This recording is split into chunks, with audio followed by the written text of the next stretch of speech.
Assalamualaikum warahmatullahi wabarakatuh. Selamat pagi, selamat siang, selamat malam, dimanapun kalian, siapapun kalian, dan sedang ngapain? Sudah makan? Sudah minum? Sudah beres-beres rumah? Baik, karena sudah semuanya, saatnya teman-teman merilekskan badan dan juga pikiran. Kita di sini sama-sama mendengarkan mengenai beberapa tips memilih handphone.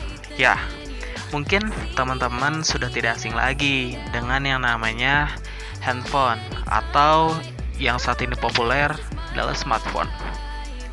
Baik teman-teman yang menggunakan iOS atau Apple atau yang menggunakan Android, ya kita sama-sama di sini. Bukan berarti karena berbeda adanya pepecahan antara suku. Ya, itu hanya terjadi di kaki. Dalam bahasa Sunda itu disebut rorombehan. Ini kira-kira merek smartphone kalian apa nih? Untuk pengguna Android kira-kira apa saja? Ya, mungkin ada yang menggunakan Oppo, Vivo, kemudian Infinix, kemudian ada juga Asus, kemudian apa lagi kira-kira? Ya, banyak ya. Nah, di sini kita sama-sama tahu bahwa semua smartphone atau gawai yang kita gunakan merupakan alat yang disebut sebagai alat tercanggih. Kenapa seperti itu? Jika kita mundur ke beberapa tahun atau abad bahkan, alat seperti itu merupakan suatu pemikiran yang mustahil. Karena sejak dahulu sebagai alat komunikasi khususnya atau penerima dan pengiriman informasi hanya melakukan menggunakan transportasi seperti burung, kemudian ada juga pengiriman pesan melalui utusan-utusan. Bahkan ada yang namanya disebut surat kaleng seperti itu.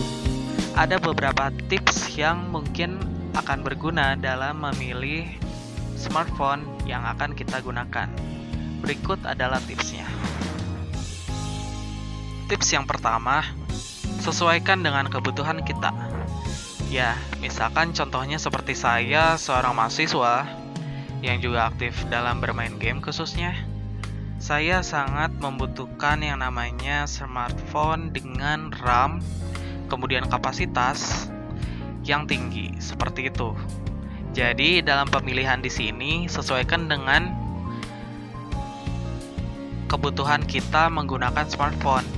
Jangan sampai salah seperti itu. Walaupun handphone yang sekarang keluaran terbaru, tetapi jika kita tidak membutuhkan spek tersebut akan sangat mubazir.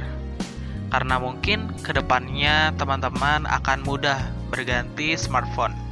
Ya, bisa dibilang itu menghamburkan uang, seperti itu.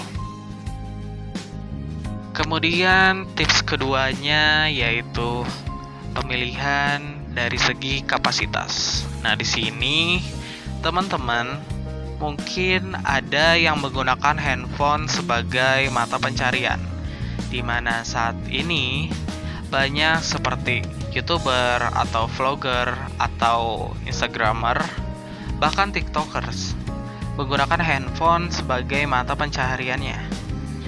Maka daripada itu, penggunaan kapasitas dalam handphone itu sangat diperhatikan, entah itu dari segi penyimpanan, kapasitas kamera pun, kemudian dari RAM, kemudian dari segi prosesornya itu sangat diperhatikan, seperti itu. Contohnya saja seperti blogger. Blogger sangat mementingkan yang namanya kapasitas kamera. Semakin jernih, semakin bagus, semakin tinggi dari kapasitas kamera akan menghasilkan kapasitas video dan foto yang bagus pula, seperti itu. Dan dari segi model, nah di sini perlu kita perhatikan, walaupun handphone yang saat ini kita incar. Bahkan mungkin teman-teman ada handphone yang diidam-idamkan sejak lama. Misalkan saja saya yang dulu sangat mengidam-idamkan yang namanya iPhone. Namun karena sebagaimana kita tahu, iPhone saat ini sudah mencapai iPhone 12 ya. Nah, jika kita lihat dari speknya, iPhone 6 dalam kurun waktu 1 tahun bahkan kurang, iPhone 6 sudah tidak layak pakai. Dari segi apa nih tidak layak pakainya? Ya, dari segi update-annya. Jadi updatean kedepannya iPhone 6 sudah tidak dapat di-upgrade lagi, dalam arti sudah stuck di situ gitu.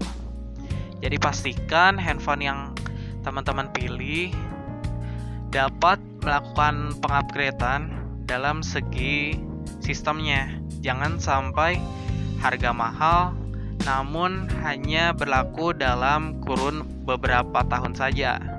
Itu sangat disayangkan seperti itu. Kemudian tentu saja yang paling penting adalah harga. Ya, di sini mungkin sobat-sobat jajaners atau sobat-sobat miskin seperti saya sangat menguntungkan mengenai harga. Ya, bila kita berbicara harga, di sini sangat sensitif ya. Mungkin teman-teman yang dari kelas atas juga sempat berpikir mengenai harga handphone yang akan dibeli. Entah itu membandingkan dengan toko lain, entah itu membandingkan dengan ucapan dari teman yang sudah membeli duluan. Seperti itu.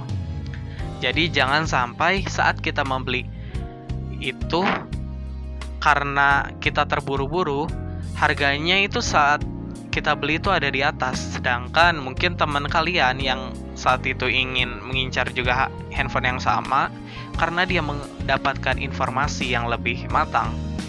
Jadi dia mendapatkan handphone dengan merek yang sama, dengan spek yang sama, namun harganya jauh lebih rendah daripada yang kita beli, seperti itu. Jadi kemudian tips yang terakhir adalah platform tempat teman-teman membeli handphone. Nah, di sini teman-teman mungkin ada yang berpikir, saya akan membeli handphone di tokonya langsung. Ada baiknya seperti itu. Namun, jika kita lihat dengan segi harga, mungkin teman-teman akan tercengang antara membeli handphone langsung di toko atau di counter-counter HP terdekat dengan membeli handphone melalui aplikasi online seperti itu. Saya sendiri sudah beberapa kali menggunakan jasa online dalam membeli barang elektronik, dan ya ternyata kalau kita pandai memilih barang dan juga pandai memilih toko, akan mendapatkan semacam kepuasan tersendiri. Karena dari segi harga, kemudian dari segi speknya pun tidak jauh berbeda.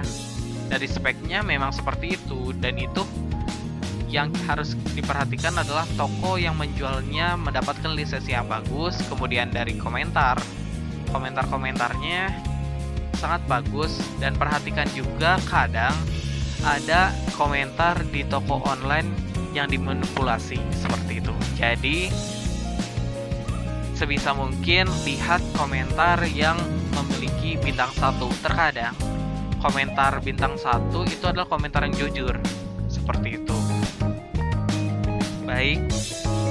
Baik teman-teman yang ingin membeli handphone melalui jasa online atau langsung ke toko, perhatikan beberapa hal seperti itu. Jadi jangan sampai teman-teman karena ngebet pingin beli handphone itu melupakan beberapa unsur yang tadi sudah saya sebutkan, seperti itu. Baik, terima kasih sudah mendengarkan podcast kali ini mengenai tips membeli handphone atau smartphone. Kita ketemu lagi di tips-tips yang lain dan juga di kesempatan podcast yang lain bersama saya Prabu Rangga Lambang. Saya pamit. Wassalamualaikum warahmatullahi wabarakatuh.